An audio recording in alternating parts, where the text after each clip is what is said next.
Now, Guatemala does not actually, we don't support them out of our missions contribution. This is something entirely separate, contribute to this, and that are in this congregation, but it's really more of a bunch of churches kick in on this. And we don't support the missionary there. He's actually self-supporting. But what we kind of help with is scholarships and needs at the elementary, junior high, and high school that are at the church, the Christian school. Over 900 kids go to this school. The reason we do that is because in Guatemala, one, you have a lot of brokenness. It's really just the way to put it. I know we got our own, but you have a lot, and you have deep poverty. You have unemployment rates, meaning people who do not have, even if they're selling vegetables on the street, there's no way they can possibly survive on it. And so that doesn't count in their figures. You have an unemployment rate that goes between 50-something, 60-something. During COVID, 80-something% unemployed, not able to get a living wage. So you have some pretty deep poverty issues. You have, like we have here, an increasing number of single parents trying to raise kids in that economic environment. You can imagine how difficult. Public school costs about $100 a month per kid. You rent your desk from the government in Guatemala. You pay for everything. Here we are, a wealthy nation, and we don't even provide pencils for our kids anymore. The school does it. We do. We pay taxes rather than just buy them directly. But you know what I'm saying. There are people who need it, and I'm very glad it's there for them. They don't have that.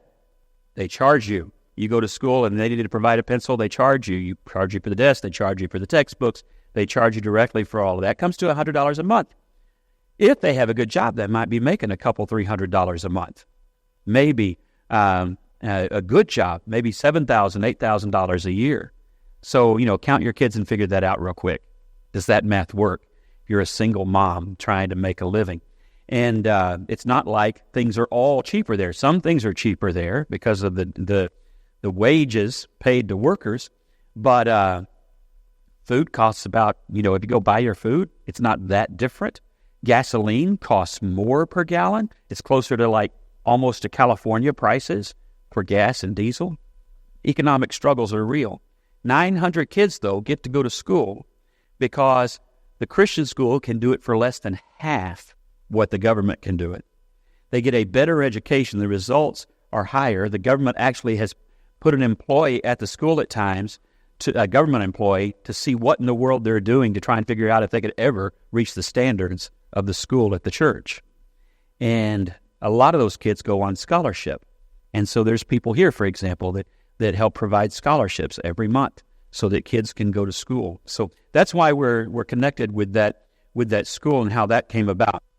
I'm going to go through our trip for you in the order that it actually happened, because that's just easier for my brain, especially this morning.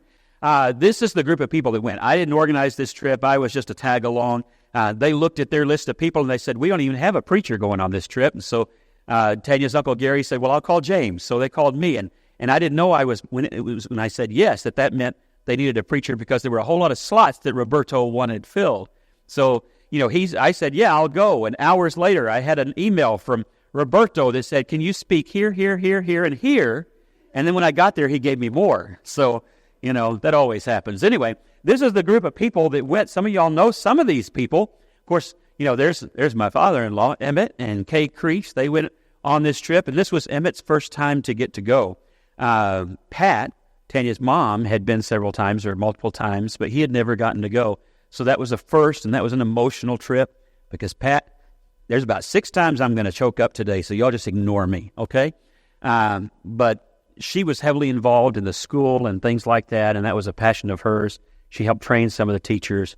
Really, really cool. The couple that's all the way to the left is a couple from Albany, Texas. If you've ever gone on, maybe some of you have done business with Southwest Trailers over in Clyde. He owns that business, and she has been there 2 or 3 times now, I think. But they're family friends of Tanya's Uncle Gary, who is standing next to Kay, and in between Kay and Tanya there. And Gary, some of you might know, he went to A&M, was a vet in Ozona for a really long time, and goes to Highway 36 Church of Christ, and has kind of taken his dad's place because his dad was the one who really helped Roberto get all of this off the ground. He's kind of taken his place as encourager and everything for Roberto and Marta and their family. And then that's Tanya's cousin there with Roberto's daughter Leah, and that's Roberto's wife Marta. And then we had a mother and daughter that came from Lawn, Texas at the last minute, and they'd never been before, and they got to hang around there. And then who we got? Where are we? Their kids, Tammy and Carrie's kids, and then Tanya's cousin's son, Tanya's cousin's son, Jackson, is a student at Baylor and studying missions and evangelism and things like that. So it was his first trip, and he was really excited to go. And then another A&M vet. So Ralph, y'all were well represented, A&M people, and so we had to really watch those guys, really keep track of them. And then here is Roberto, and this is his son, Isaac. And Isaac is actually, we went on this trip. He's a law student. Both of Roberto and Marta's son and daughter, younger son and daughter, are law students. Or actually, Leah just graduated, passed the bar, and is now in practice. And Isaac, his dream now is to be Roberto in the future and run the school and all of that kind of stuff for Roberto later on as he does what people do, get old. So he's not there, but someday. So that's his dream, which is really cool. And then some of y'all know, I know the Worleys know, this is Whitney Mascaro, Tanya's cousin, who's an OBGYN over in Abilene, and her daughter, Reese, were on the trip as well. So very much, you notice there was a lot of family there. It was a family trip sort of a deal because of something that we were there to do that I'll get to here in just a second. But that's everybody that went. Again, this is Roberto and Marta and their two youngest kids. Their older son lives in Nashville and helps raise money for the preaching and evangelism school on the state side of things. So he wasn't there while we were there. We went first day. We landed. We left out of Abilene at what in the morning? I don't know, dark. And we flew down to Guatemala. We get off the plane. We get on a Yellow Dog bus. And let me tell you, those little bladders of the suspension of a Yellow Dog bus that are supposed to absorb the bumps? Well, I think it was filled with gravel. I don't think there was one. Anyway, it was an old bus from the Baltimore area. But we bounced around all the roads on the Yellow Dog bus all over, and how that driver, how Alberto, was able to get that bus in some of those roads was a thing to behold. He could turn that thing around and do a U-turn in this aisle right here. I believe he could do it and not hit a chair. It was unbelievable. Anyway, we did all of that, and first thing we did was go visit some families that the churches in Guatemala, with help from brothers and sisters in Christ here in the U.S., houses they built for families that had no home. This church helped provide a restroom and septic system, members in this church, individuals, for a young lady several years ago named Susie. And this is in the same neighborhood. And then another church in Tennessee helped complete the house around the bathroom and the septic system that we provided. And it's very much like this house. This is another family, and we visited 3, right, that afternoon. 3 families that churches have been able to get off the street and into a safe home that is theirs. They keep it. And these are people that are still very involved in the church and things like that. And it's just awesome. We didn't get to meet this family. They wanted to get off work to come and to visit with the brothers and sisters, but their boss didn't let them, so we didn't get to visit them or go in and then take pictures of any of the other houses inside. But to be able to know that you've helped people not just for a minute, but for the rest of their lives is what it's really actually all about, isn't it? So not just a temporary Band-Aid, but a permanent help to these people. And there were, again, we visited 3 families like that day. One was a widow that day, wasn't she? The last one was a widow whose husband had died unexpectedly. 30s? Wasn't he mid to late 30s? Mid to late 30s, had 3 kids, if I'm remembering that correctly. It was one of those things, he got a diagnosis, the cancer moved fast, and he was just gone. Just fast. And the church was there to provide them a home. to be able to help them through their time and to support them spiritually and emotionally and physically while they get back on their feet. And that kind of stuff is just happening all the time. That's what the scriptures say the church is, right? That's the kind of family we're called to be everywhere we go. And so that was the first afternoon, like fresh off the plane, and already you're seeing things where God is working and doing a lot of good. Then we went back to our hotel. We were able to stay downtown in a historical spot where it's pretty safe. You can walk between sunup and 8 o'clock in the evening. They kept saying, now after 8, you really should not be outside, which was really hard because we kept needing to get coffee at 7:55, that sort of a deal. But we were good. And some of you who've been from here, we've done a couple of trips from here, and some of you stayed. One of those trips, we stayed in that hotel, so you know where that is. The next morning, we get up and we go to BICA, because what Roberto had said was, what I want you to do is to come and do a seminar for all of the preaching and evangelism students at BICA, which is the Bible Institute of Central America. And so he said, if you could put together a class on how to exegete, that just means take what was meant to be understood from Scripture and learn what the original message was and the original intent was, and then apply that. So I did a class for that with the students, and actually our application of how to do that was 3 John, because it was short, real short, So I did that while some of the other part of the team there went around and got a tour of the dorm for the preaching school and all of that. The preaching school is one that trains people to be able to go out and support, build up, or even establish new congregations, and to be able to do that while working vocationally.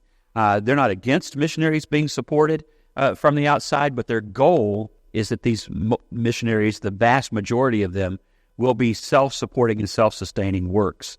And so they have room with their current dormitory situation for about 70 students. But because of the economy and inflation and some other hurdles, right now they've got about 30, 35 students, I believe it is. So I know that one of the things that they asked us to pray for was that they would be able to bounce back and be able to have at least 50, 60 students at the school. These students, as I've said before, are incredible.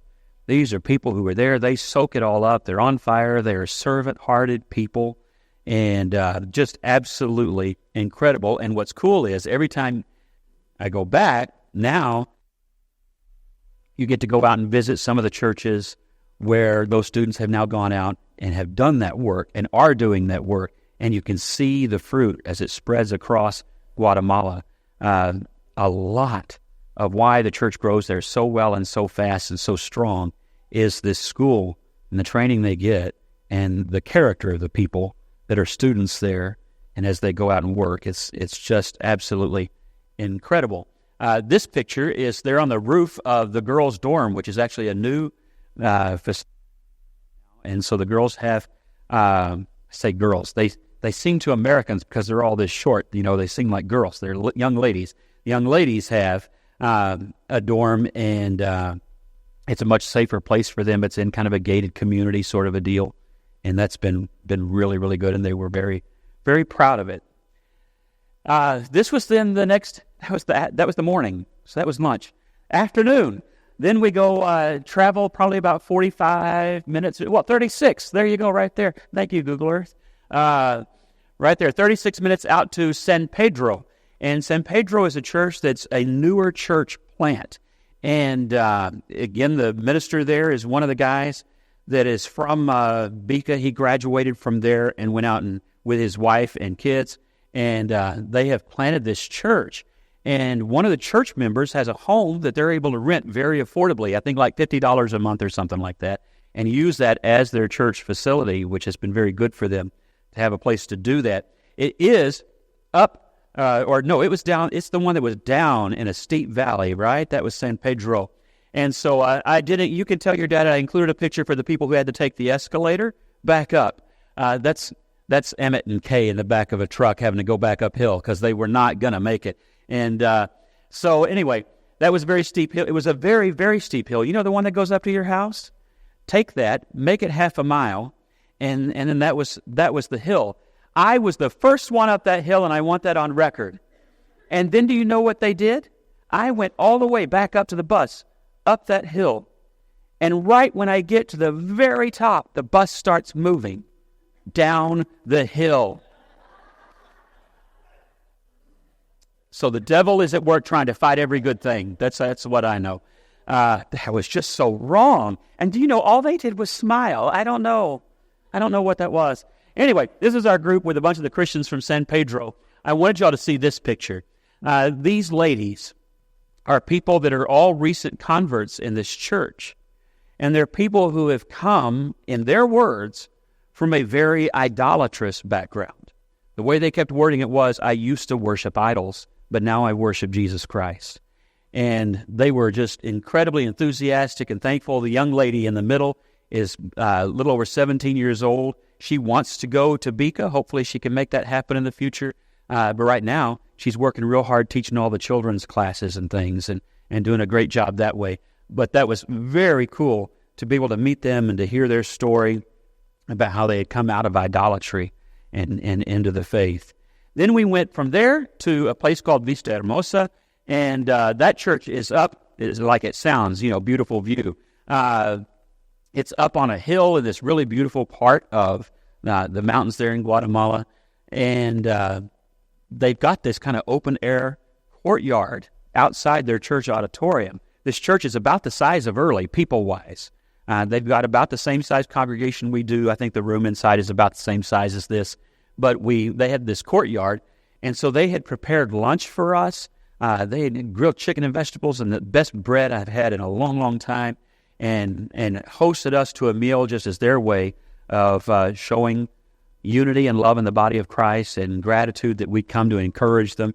And so that was one of those places. He walks over to me and said, doing a quick little devotional for him, and I said, sure. He says, okay, go ahead, I'll interpret. That was all my prep time. So you got to go prepared. But we did that, and that was a really good afternoon with them. It was very nice of them. I was talking about Jesus walking on water, and they had right there underneath the floor, so I could demonstrate walk on water. You just close the door. But that was fun meeting with this church, and they sang to us, and we sang to them, and all of that good stuff. That was a very, very good deal. This church, I think, has been there 20 years. That's the preacher there in blue, all the way to the left, and just really, really, you could tell, an on-fire church, enthusiastic, really good leadership and all of that. And it was good to see them. That was the end of Saturday. Sunday morning, of course, you got to go to church. So we went to Pinares in the morning, where Roberto said, can you preach? But I had warning. Can you preach? So I preached at Pinares del Norte, which is a larger church, about 400 people there. And then in the evening at Centro Histórico, which is just like a 2-minute walk from our hotel. And that's about 275 people in that church. Before, but that's one of my favorite places to go. Tanya's grandfather, one of the last, I'm going to choke you, this is number 2. One of the last things that he got to do was to purchase that building for that church to be able to plant a church in downtown Guatemala. And now it's 200, which is incredible because they've grown to that before, and then there was COVID, and now they've grown back.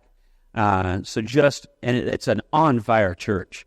Just incredible. It hasn't been there all that long, but they've got good leadership and teachers and a couple of ministers that work with them full time, and it's just impressive. And they sing, It's an echoey building, and man, do they fill it up.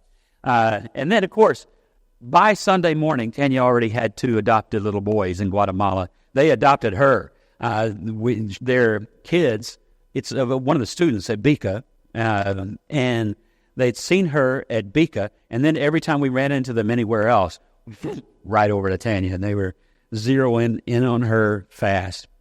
The Monday morning, we went to Kyrios School, which was our main purpose.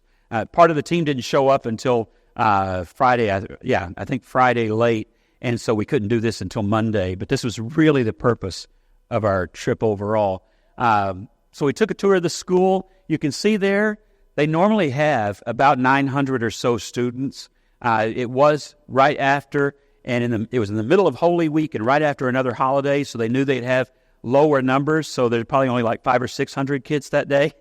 But they had 500 or 600 kids there in their main auditorium that they shared with the church. And for those of you who went the year that we did the VBS, same clown.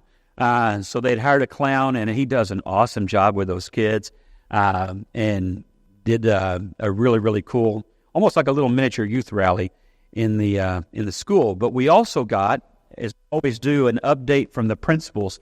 She's at high school, and she's at, I believe, the elementary school. We got an update from them on how the school is doing, what some of the challenges are. And usually they'll share with us a story about a kid or two in the current class that we'll pray over, and sometimes even go to their home and visit. And we did do that later on. But we got to visit and hear from those principals. And I want to highlight the principal. She's been there for a while now, so some of y'all that went before have met her. I said maybe met both of them. But she's holding in her hand there a letter from a student who's talking about a spiritual struggle they have. And the struggles are not as different from American struggles as we might think, including some of the current social issues that are going on and things that are causing a lot of confusion and frustration and hardship on a lot of our kids. And she had a letter from a kid there that was struggling with some of those things. It's not different, in part because this is where there's a bit of a prayer request that Roberto shared with me to pray about this, because American social organizations are setting up camp in Guatemala and countries like it with the purpose of spreading the same social issues that are going on here in those countries. And so countries that did not have those problems and just watched us and went, what are they thinking? Now they're having those problems. And this was part of, you're exporting your issues. And that's what, she didn't put it that way, but I'm putting it that way. We're exporting our issues, and that's not good. In fact, part of our missions training when we were at Sunset was, whatever you do, don't go to another country and export the issues of the church or export the issues of the culture and just create new problems. But that's what some of these nonprofit organizations are doing. If you want to know more about that, come ask me, and I'll give you more detail than I'm going to give here in this setting. But that's a prayer request, and it's a bigger problem. Every time I've gone lately, it has been an even bigger problem. So it's not going away quickly. This is the current building that lady, the principal that was over here, works in with the junior high kids. Now picture for a second how small this is. They do also rent a smaller building right across the street over here. They didn't make the picture. But just kind of picture that, and then picture 250 junior high kids. How would that work for you? Because I think it's smaller than this part of our building. I'm pretty sure. And yet they do. It's not very well lit. It's very cramped, and it's old. They're very thankful to have it. They rent it. But we were there to dedicate a new building to replace this. And this was the purpose of the trip. So last year, and I talked to y'all about this because this was a surprise part of my trip last time. Last year, some members of Tanya's family and then a few other people contributed to the purchase of the property that's up on the screen. And as you can see, it was just like two little flats, two apartments in one building, not very big at all. When I went last February, just happened to be the time I was running errands with Roberto, and we went to the closing and went to get the power and the water and all that turned on for this building. This picture is the next day. The next day, Mickey is the guy in the white shirt. He's the construction guy and the contractor who handled all this. The next day, they've already got this building in demolition mode, and walls are already coming down and everything else. That's a year ago, right? A year ago, they got this building. And I want to give you numbers, none of our business really, but I want to give you numbers for something that really impressed me. So Americans gave $86,000 to buy that property and to start the work. And that's a lot of money. That's really impressive. This is, again, a lot of it's Tanya's family and some other people over in Abilene that did that. That I'm not even bragging on. Roberto sent me the breakdown of the cost so far on the building the other day at the beginning of our trip. It was the other column that just blows my mind, and this would be choke up number 3 probably. When I looked at the paper, or on my screen rather, $86,000 provided by the Americans, and here were all the costs spent so far to build this new building from the Guatemalan church. Again, where the guys who did the construction make a good wage at about $7,000 a year. The Guatemalan church gave $66,000. There it went. I knew it. It blows my mind. Because, $66,000 to a Guatemalan is like $1 million to an American. They do sacrifice. They work hard. They're not leaning and siphoning off of an American church. These are people that are giving and sacrificing and working hard. And I told Roberto that. I said, listen, I don't know about anybody else, but when I see this speaks to me. This is incredible. And you need to tell the brothers and sisters how amazing that is. They need to know how meaningful that is and how incredible that is. And he was talking about how Marta, his wife, who's really the one responsible for the dream of this school in the first place. Number 4, man, good grief. And it doesn't help that when you get older, just know this, young men. If you get older and you have daughters, things break, okay? They just break. Anyway, it was her dream to just open a daycare, and then this is what has happened. This is what God has done with it. It's absolutely incredible. But this is even more incredible. So that is last February. This is today. Now, it gets more incredible than that. But this is a 4-story building, which, if I'm not mistaken, is larger than they thought they'd be able to do. But it's a 4-story building. You can see the framework being done for an open-air area for the kids to be able to play and learn and have PE and music and all that kind of stuff outside. That's all they lack. They lack $12,000 to finish that roof for materials, and that's it. And they did all this in a year. Now, here's the other incredible thing. They did it with just these men. And actually, 3 of those men are just people who've come to do some trim work lately. 4 men did almost this entire construction. And they're your brothers in Christ, and this is how dedicated they are. 4 guys. They also built the dorm before that, and I don't know how they did that so fast either. But 4 guys did this. It is so much better. I don't have video. I have video, but I don't have it ready, of the inside. Big open rooms, big open windows. You can see the mountains. I mean, it's a beautiful view. All of this, and it's so much better than what they have, because they have light and they have air, and it's cooler in there, and they're going to have room, and they won't be, elbow to elbow to desk. Just absolutely an incredible blessing. And again, just those guys, that just amazes me. And so our main part of the trip was to dedicate that, because the school, obviously incredibly grateful.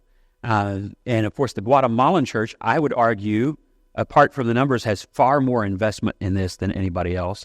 They took a vote among the teachers, and they decided to dedicate that building as the Vanoy, that's Tanya's grandfather and grandmother's family, the Vanoy Alvarez building. And Alvarez is Roberto and Marta.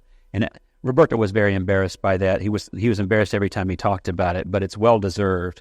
But we were there to dedicate that. And we got to spend time praying over the principal, talking about just how amazing God is and what he's done and what he's doing, and praying about what he will do in that school. So we went and dedicated that. There's a plaque there. Again, that's Gary and Roberto. So I just ask you to pray for, I don't know what that is, but to pray for their work that they intend to do through that school. 900 kids in the poorest part of Guatemala City, and just pray for the impact that has year after year after year after year, because that could be world-changing. Here's how world-changing it can be. There are people who graduated from that school, who've gone to BICA, who are now in the United States as ministers and missionaries to the Spanish-speaking world here. We've said that would happen someday. Praise God, it's starting. Okay? God is starting to actually make that happen and to make that work.